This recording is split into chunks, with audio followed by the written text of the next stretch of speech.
चाय जी चुस्की। चाय जी चुस्की।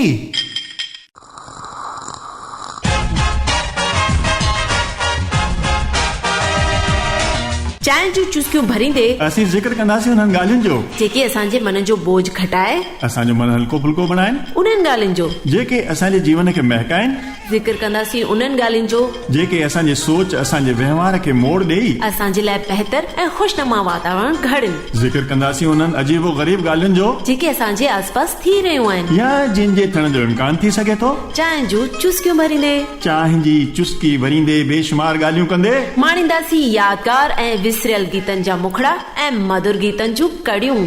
चांहि जी चुस्की। हे मालिक, महर कर, सभिनी खे सद्बुद्धि ॾे। छो, छा थियो आहे? छो एतिरा परेशान था लॻो? अरे परेशानी जी त ॻाल्हि आहे। अख़बार खण त तनाव, फोन खण त तनाव, टीवी ॾिस त तनाव। छा तव्हांखे नथो लॻे त असां जंहिं मक़सद जे लाइ अख़बार खणूं था, यानी देश ऐं दुनिया जूं ख़बरूं या कुझु नई ॼाण लाइ, पर थिए छा थो? आख़िर में तव्हां कुझु अहिड़ियूं ख़बरूं पढ़ो था जंहिंसां मन व्याकुल थी पवे थो, जीअं त प्रेमी प्रेमिका जो गलो कटे छॾियो, या टुकड़ा टुकड़ा करे जंगल में फिटी करे छॾियो, या सोशल मीडिया ते कंहिं कमेंट करण जे करे उनखे मारे छॾियो, या कुझु धोखाधड़ीअ जा केस। मां परेशान इन करे आहियां त असांजो समाज, देश कहिड़ी दिशा में वञी रहियो आहे। इंसानियत, प्यार, ईमानदारी, इहे अहसास बस कहाणियुनि ताईं महदूद थी विया आहिनि। छा एतिरो प्रैक्टिकल मतलबी थियणु सही आहे? हा, तव्हांजी ॻाल्हि त बिल्कुलु बराबरि आहे। मुंहिंजो बि मन कॾहिं कॾहिं व्याकुल थी वेंदो आहे ऐं थियण बि घुर्जे। पर मां सम्झां थी त समाज में बुरायूं त अॻे या पहिरीं बि हुयूं, पर थोरे अंदाज़ में। इंसान आध्यात्मिकता सां जुड़ियल हो, आदर्शवाद जे वीचारनि खे महत्व ॾींदो हो, इन करे हालतूं एतिरियूं ख़राब न हुयूं। हाणे जे युग में हर को तमामु महत्वाकांक्षी बणिजी पियो आहे। सबुर जो मादो घटिजी रहियो आहे। घटि महिनत मां वॾी कामयाबी मिले, इहा सोच हावी आहे। ऐं वॾी ॻाल्हि त वॾनि जी ॻाल्हि त नई टईअ खे सम्झ में ई कान थी अचे। ऐं परिवार जे बातिन खे हिक ॿिए लाइ वक़्तु बि कोन्हे, छो त टीवी ऐं सोशल मीडिया असांजो घणो वक़्तु विञाए थी छॾे।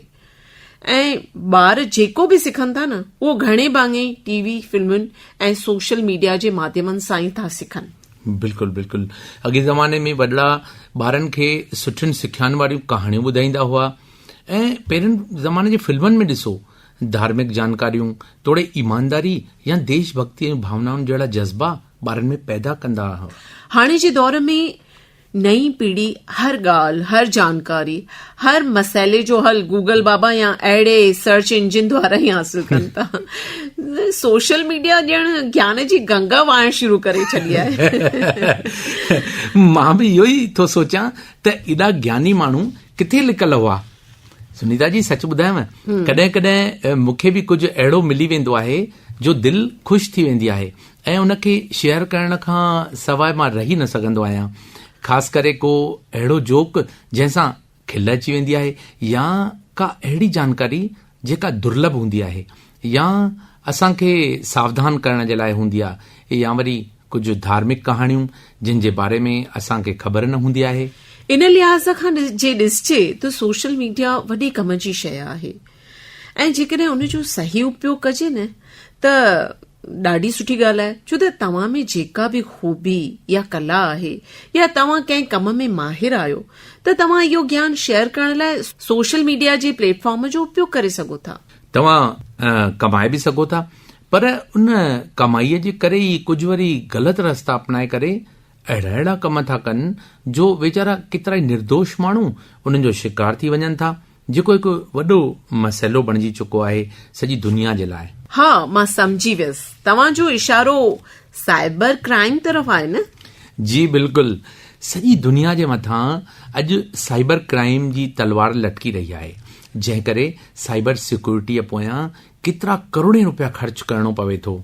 हा, वरी साइबर अपराधी अहिड़ा नवां रस्ता ॻोल्हिनि था जो चङा भला होशियार ऐं पढ़ियल लिखियल माण्हू बि उन्हनि जे चकर में फासी पवनि था। बिल्कुलु सही था चओ।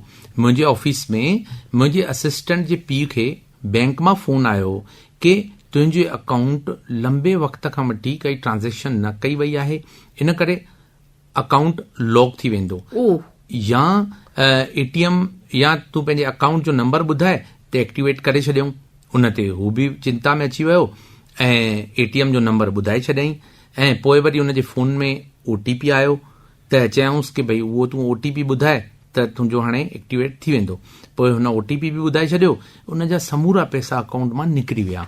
अड़े इहो त ठीकु, पर हाणे त आधार नंबर बैंक सां लिंक करण जे नाले अहिड़ी तरह जूं धोखाधड़ियूं ॾाढियूं थियूं थियनि। अॼुकल्ह हर हिकु सोशल मीडिया सां जुड़ियल त आहे ई, हर कंहिंजो को न को अकाउंट आहे कंहिं न कंहिं सोशल साइट ते। उन्हनि ते रोज़ केतिरियूं ई फ्रेंडशिप रिक्वेस्ट अचनि थियूं ऐं सोशल मीडिया जे माध्यम सां शहर देश तोड़े दुनिया में केतिरा ई दोस्त ठही वञनि था। हा, वरी उन्हनि सां जानकारियुनि जो आदान प्रदान थिए थो। हाणे उन में प्रॉब्लम तॾहिं थो थिए जॾहिं को नकली पहचान यानी फेक आईडी ठाहे तव्हां सां दोस्ती करे थो। केतिरा दफ़ा त पंहिंजो कोई दोस्त या करीबी माण्हू बि छोकिरे या छोकिरीअ जी फेक आईडी ठाहे कुझु ख़ासि जानकारियूं हासिल करे सघे थो या ग़लति तरह सां फासाए बि सघे थो, पोइ ब्लैकमेल बि थो करे सघे। अक्सर नौजवान अहिड़ियुनि घटनाउनि जा शिकार थियनि था। केतिरियूं छोकिरियूं सोशल मीडिया द्वारा पंहिंजो साथी चूंडनि थियूं। हिकु दफ़ो प्यार थियो, पोइ अंध जो पर्दो चढ़ी वञे थो, पोइ ॿार पंहिंजे माउ पीउ जी बि नथा ॿुधनि ऐं पोइ पछताइनि था। जी बिल्कुलु बिल्कुलु, इहा ॻाल्हि अॼु जी सचाई आहे। सरकार अहिड़नि ॾोहनि ऐं घटनाउनि खे ॾिसंदे साइबर क्राइम डिपार्टमेंट जी रचना कई आहे। हिकु जानकारीअ मुताबिक़ FCIG जहिड़ियुनि मशहूर सोशल मीडिया साइटुनि द्वारा 25% साइबर ॾोह कया वञनि था, जिन मथां पुणे जी पुलिस कार्रवाई करे रही आहे। पुलिस जे मुताबिक़ अहिड़नि ॾोहनि में घणे भाङे फर्ज़ी प्रोफाइल, अश्लील फोटो अपलोड करणु, अणवणंदड़ या आपत्तिजनक बयान, छोकिरियुनि तोड़े औरतुनि जे लाइ ख़राब पोस्ट वग़ैरह अहिड़नि मामलनि में सूचना ऐं प्रसारण एक्ट 2008 जे तहत कार्यवाही कई पई वञे, जंहिंमें जुर्मानो ऐं वधि में वधि 7 सालनि जी सज़ा जो बि प्रावधान आहे। पर सरकार भले केतिरा ई नियम बणाए या सज़ा ॾे, पर असांखे सुजाग रहणो आहे। अहिड़ो मनोरंजन बि कहिड़े कम जो बीमारी बणिजी वञे या उन जे उपयोग सां समाज या देश में बुरायूं फैलजनि, तनाव पैदा थिए या असांजी सिहत ते असर पवे।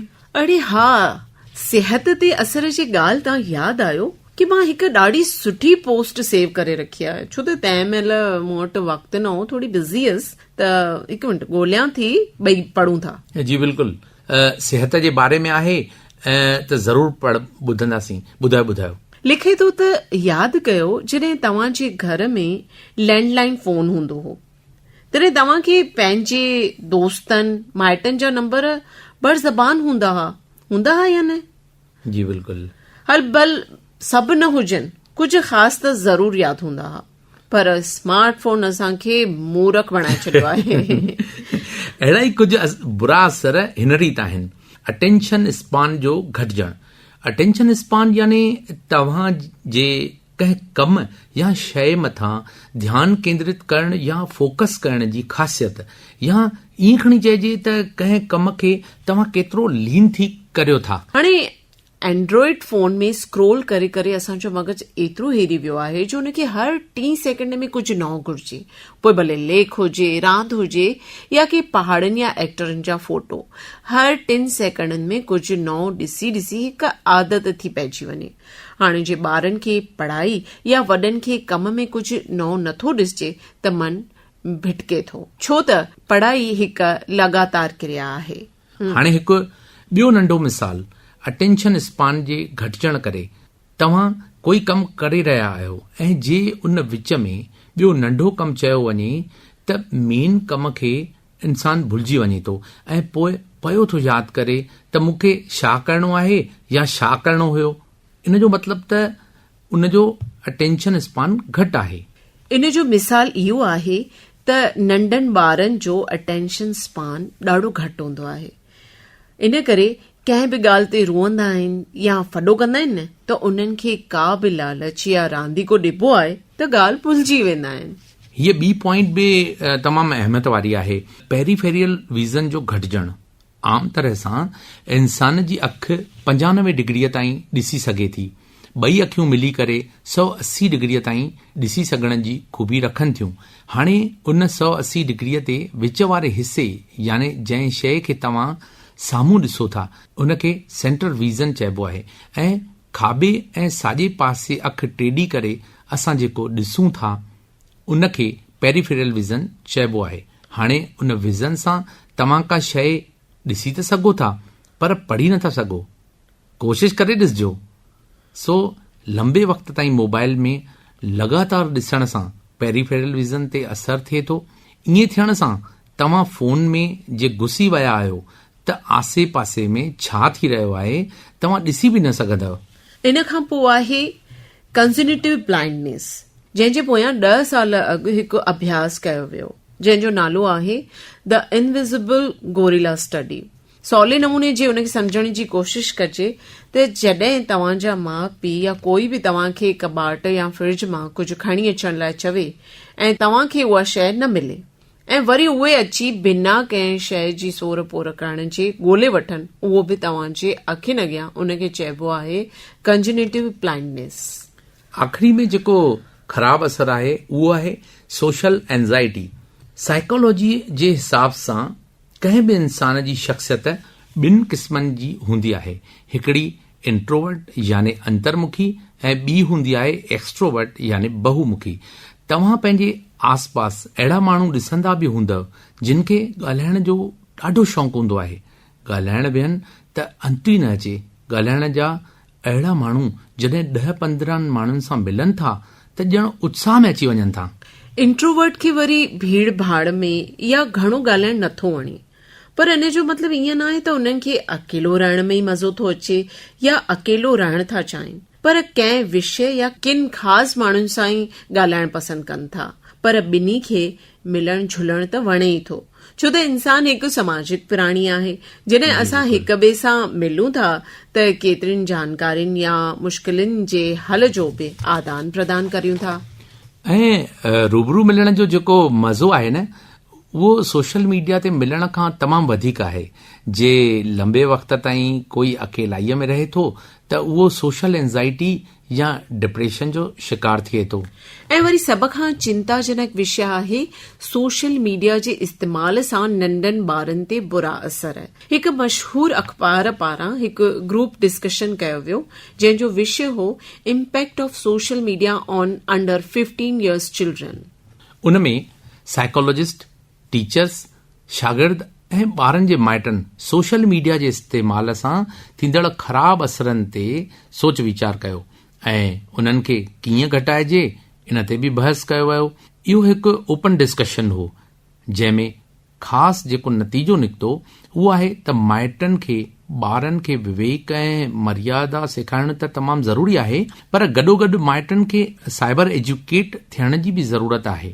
छो त अॼु जे दौर में जे असां ईअं चऊं था त सोशल मीडिया बिल्कुलु छॾे ॾिजे त इहो मुमकिन कान्हे, बल्कि सोशल मीडिया खां सवाइ चारो ई न आहे। इन करे ॿारनि खे ॿियनि संस्कारनि सां गॾु साइबर एजुकेशन बि माइटनि द्वारा ई ॿारनि खे मिलणु घुर्जे। माइटनि खे पॉज़िटिव पेरेंटिंग द्वारा ॿारनि सां दोस्ती रखी उन्हनि खे सोशल मीडिया जे नुक़साननि या नेगेटिव साइड्स लाइ सुजाग करणु घुर्जे, जंहिंसां ईंदड़ वक़्त में हू पंहिंजो बुरो भलो खुदि सोचे सघनि या माइटनि सां सलाह कनि। आहे न सुठी पोस्ट? जी बिल्कुलु, तमामु ज्ञानवर्धक आहे। जीअं हाणे ॿारनि जे बारे में ॻाल्हि निकिती आहे त माइटनि जा कहिड़ा फर्ज़ आहिनि, उन तां यादि आयो त कुझु ॾींहं अॻु हिकु समाचार मूं पढ़ियो हो त राहुल नाले हिकु छोकिरो जंहिंखे सोशल मीडिया ते प्रोफाइल ठाहे पंहिंजूं ऐं पंहिंजनि माइटनि जूं तस्वीरूं रखण जो ॾाढो शौक़ु, पर तकलीफ़ इहा हुई त उनजी उमिरि 18 सालनि खां घटि हुई। इन करे उनजो अकाउंट न पियो ठाहे सघे। हिकु ॾींहुं हिन इहा ॻाल्हि पंहिंजी माउ सां कई ऐं जीअं थींदो आहे माउ जी ममता बिना कुझु सोचे समझी राहुल जी ग़लति जनम तारीख़ विझी उनखे अकाउंट ठाहे ॾिनो। हाणे त हू हर रोज़ पंहिंजे घर, दोस्तनि यारनि, किथे वियो सभु शेयर करण लॻो। उनजी ॾाढी फैन फॉलोइंग बि थी वई। हिकु ॾींहुं हिन तिजोरीअ में रखियल गह ऐं पैसनि जो बि फोटो शेयर करे छॾियो। उन खां कुझु ॾींहं पोइ राहुल जे घर में चोरी थी वई। मामलो पुलिस ताईं पहुतो। पुलिस वॾी छंड छाण कई त समूरी घटना साम्हूं आई त जॾहिं राहुल फैमिलीअ सां घुमण वियो हो तॾहिं सोशल मीडिया जे दोस्तनि मां ई कंहिं प्लान ठाहे चोरी कई हुई, छो त हू रोज़ पंहिंजे स्टेटस में हर जानकारी रखंदो हो। चोर पकड़जण खां पोइ समूरी सच्चाई पुलिस अॻियां रखी ऐं पुलिस राहुल जी माउ खे धमकायो त अहिड़े नमूने सां ॿारनि जी जनम तारीख़ बदिले सोशल मीडिया ते अकाउंट ठाहिण ॾोह जो कमु आहे, इन करे हा सज़ा बि थी सघे थी। पुलिस राहुल जी मम्मीअ मथां का बि कानूनी कार्रवाई बि करे पई सघे, पर अणॼाणाई में उन्हनि खां इहो कमु थियो आहे, ईअं मञी करे उन्हनि खे छॾे ॾिनो। हाणे जे आधुनिक ज़माने में जिते ऐप जी भरमार आहे, तव्हां उन्हनि खे फ्री में डाउनलोड करे सघो था ऐं जॾहिं तव्हां ओके कंदा था वञो त तव्हां खां ऐप जे बहाने कंपनी तव्हां जे फोन जूं केतिरियूं ई निजी जानकारियूं हासिल करे वठे थी, जीअं त कॉन्टेक्ट नंबर्स, गैलरी फोटोज़ वग़ैरह। हाणे ॿारनि खे त गेम जी ऐप डाउनलोड करण जो भूत सवार हूंदो आहे, या इवन वॾनि खे बि कंडीशन्स पढ़ण जो वक़्तु ई किथे आहे। घणा दफ़ा इहो बि नुक़सानकार साबित थी सघे थो। अहिड़ियुनि हालतुनि में असां माइटनि जो इहो फर्ज़ आहे त पंहिंजे बिज़ी शेड्यूल मां टाइम कढी करे ॿारनि सां या असांजे वॾड़नि सां वक़्तु गुज़ारियूं।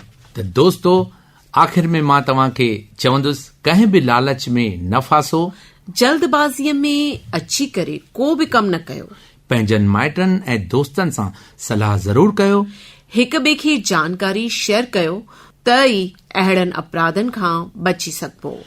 कंहिं बि जानकारीअ खे बिना उन जी ख़ातिरीअ कए शेयर न कयो, अफ़वाहनि खां दूर रहो ऐं पंहिंजे गैजेट्स में एंटीवायरस सॉफ्टवेयर रखो। अणॼाण मैसेज या मेल ते विश्वास न कयो, जीअं तव्हांजी लॉटरी लॻी आहे या इनाम मिलियो आहे वग़ैरह। पंहिंजे कंप्यूटर या एटीएम या को बि पासवर्ड कंहिंखे न ॿुधायो। नेट बैंकिंग करण खां पोइ पासवर्ड सेव ते क्लिक न कयो। सोशल मीडिया नेटवर्क ते ईंदड़ फ्रेंड रिक्वेस्ट खे यकदम एक्सेप्ट न कयो, थी सघे थो इहो बि साइबर अपराधी हुजे। ऐं सभ खां अहमियत वारी, चांहि अव्हां जे अॻियां रखियल आहे, चांहि जी चुस्की वठो। हाणे चांहि जो आनंद था वठूं।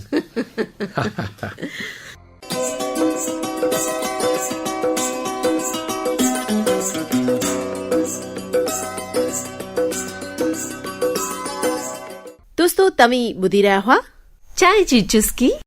हर महीने जे चोथे विस्पत ते ही प्रोग्राम पेश कयो वेंदो, ज़रूर माणींदा। चांहि जी चुस्की हिन खे वधीक मज़ेदार ऐं लज़तदार बणाइण लाइ तव्हां पंहिंजा राय ऐं सुझाव असांखे ज़रूर लिखी मोकिलींदा हिन एड्रेस ते। चांहि जी चुस्की प्रोग्राम, स्टेशन डायरेक्टर सिंधी विभाग, आकाशवाणी, नवरंगपुरा, अहमदाबाद 9। त दोस्तों, हींअर मोकिलाइण जो वक़्तु अची वियो आहे। वरी मिलंदासीं चांहि जी चुस्कीअ जी अॻिली कड़ीअ में। तेसिताईं ख़ुशि रहो, आबाद रहो।